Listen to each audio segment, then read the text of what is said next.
Hindi ko mapigilang isipin ang sex. Baka hindi ikaw ang problema, kundi sexual na obsessive-compulsive disorder. Lahat tayo ay may isang nakakainis na kaibigan na tinatrato ang maliit nilang ugali bilang isang seryosong sakit sa pag-iisip. Pero ang obsessive-compulsive disorder ay hindi biro. Sa totoo, mahirap ito para sa gustong mamuhay ng normal. Ang obsessive-compulsive disorder ay dala ng takot at may sintomas gaya ng paulit-ulit na pagbukas patay ng ilaw, maayos na pag-aayos ng pagkain, o pagre-reorganisa ng contacts batay sa tingin mong pinakamaraming dumudumi. Alam mo na, normal na mga bagay sa obsessive-compulsive disorder, pero madalas hindi talaga alam ng iba ang nangyayari sa likod nito. Obsession, pagkabalisa, pamimilit, ginhawa, paulit-ulit lang. Iyan ang loop. Pwedeng kumapit sa kahit ano, tulad ng kalinisan, kaligtasan, at kaayusan. Para sa iba, ang pagka-obsess sa kaayusan ay nagsisimula bilang kontrol, pero agad nagiging mas madilim. Isang pangangailangan na maramdaman mong buo ka. Parang kapag hindi perpekto ang lahat, pakiramdam mo may masama o mawawalan ka ng kontrol. Pero ang sexual obsessive-compulsive disorder mas matindi pa roon. Hindi lang ito tungkol sa ilaw, mikrobyo o simetriya. Ang sexual obsessive-compulsive disorder ay nakakapit sa sarili mong iniisip. Hindi mo ito matatakasan. Bakit ko naiisip ito? Ano ang ibig sabihin nito tungkol sa akin? Kung iniisip mong lahat naman tayo ay may kakaibang naiisip, lahat tayo ay may kanya-kanyang trip, tama ka, lahat ng tao ay nakakaisip ng random at nakakabahalang mga bagay. Minsan ang utak mo ay biglang maglalabas ng sobrang hindi angkop na ideya sa pinakamasamang pagkakataon, at wala lang yon. Ang pagkakaiba ay kung ano ang susunod na mangyayari. Karamihan sa mga tao ay iisipin lang, "Ha? Ang weird nun," tapos magpapatuloy na lang. Ang isang taong may sexual obsessive-compulsive disorder, hindi basta-basta nawawala ang mga naiisip mo. Parang kumakapit ito sa'yo. Kailangan mong suriin at alamin kung bakit, tanggapin na nandoon siya. Kasi ang sexual obsessive-compulsive disorder, hindi lang basta naglalagay ng isang ideya sa utak mo. Kasunod nito ay isang emosyonal na banta na parang lumulubog ang sikmura mo at nanlalamig ang utak. Parang may ibig sabihin ito at may tinatagong lihim tungkol sa'yo. Pero ito ang madalas hindi napapansin ng tao sa sexual obsessive-compulsive disorder. Madalas di nakikita ang mga kompulsyon. Walang paghuhugas ng kamay, tunog ng ilaw, kundi ikaw lang na nagtatalo sa sarili, at yun ang punto. Hindi laging nakikita ng iba ang mga ritual na ito. Maaaring sinusuri mo lang ang sarili mong katawan o paulit-ulit iniisip ang isang pangyayari para kumbinsihin ang sarili na hindi mo ito sinadya. Maaaring kino-question.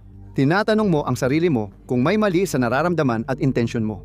Minsan humihingi tayo ng kumpirmasyon sa iba, hindi para ilabas ang iniisip, kundi para marinig mula kanino man na hindi ibig sabihin nito na masama kang tao.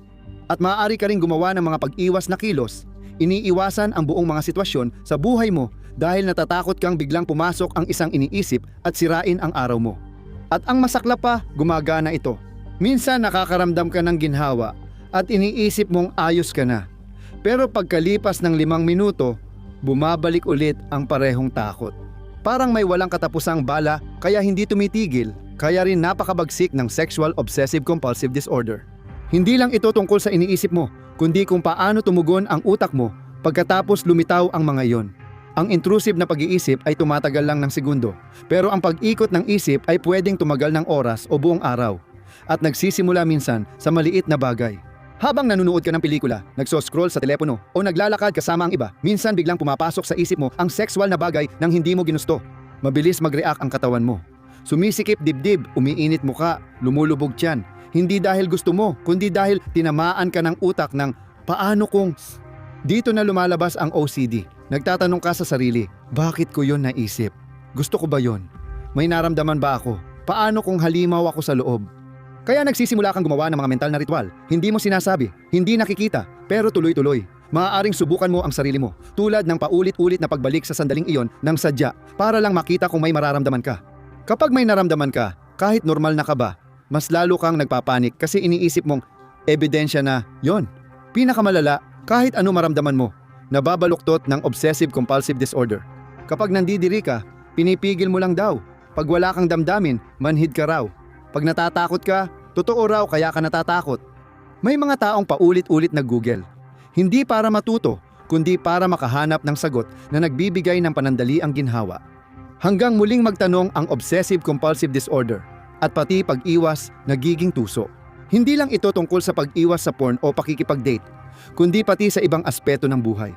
Pag-iwas sa ilang pelikula, pag-iwas sa ilang tao, pag-iwas sa gym, pag-iwas magpalit ng damit sa locker room, Pag-iwas na mapag-isa kasama ang sarili mong mga iniisip dahil napaniwala ka ng utak mo na ang isang maling pag-iisip ay katumbas ng sakuna. Parang laging nililitis ng isip mo ang sarili mo kapag may sexual obsessive-compulsive disorder 24/7. Hindi dahil masama kang tao, kundi dahil na-stuck ka sa pagsubok na patunayan na mabuti kang tao at iyan ang bitag.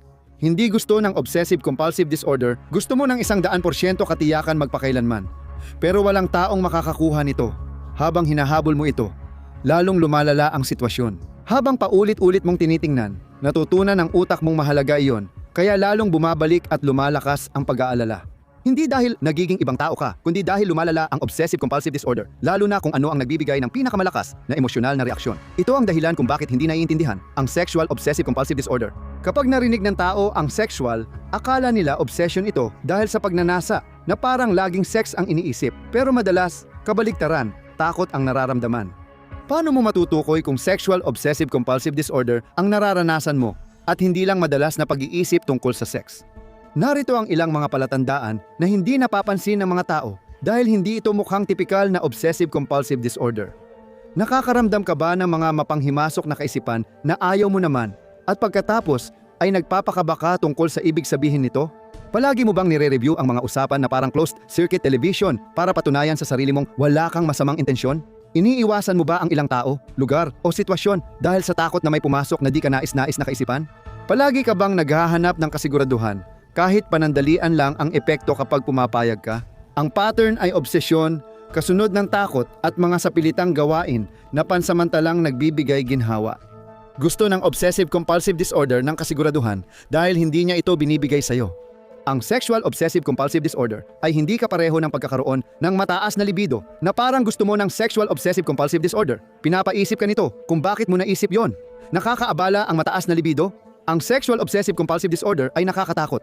Ang sexual obsessive-compulsive disorder ay may kinalaman sa mga iniisip o imaheng sa tingin mo ay mali, nakakahiya o bawal.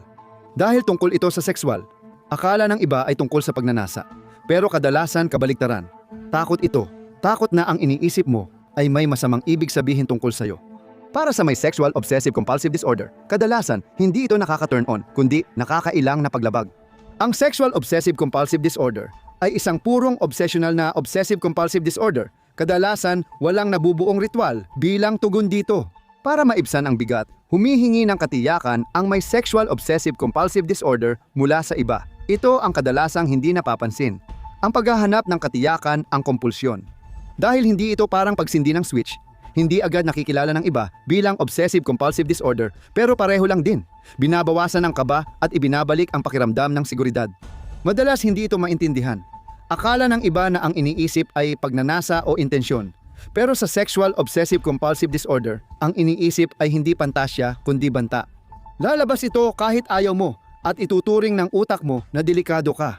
Iba-iba ang anyo ng sexual obsessive-compulsive disorder, ngunit madalas ito ay may kinalaman sa mga bawal. Nakakagulat o bawal na eksenang pumapasok sa isip.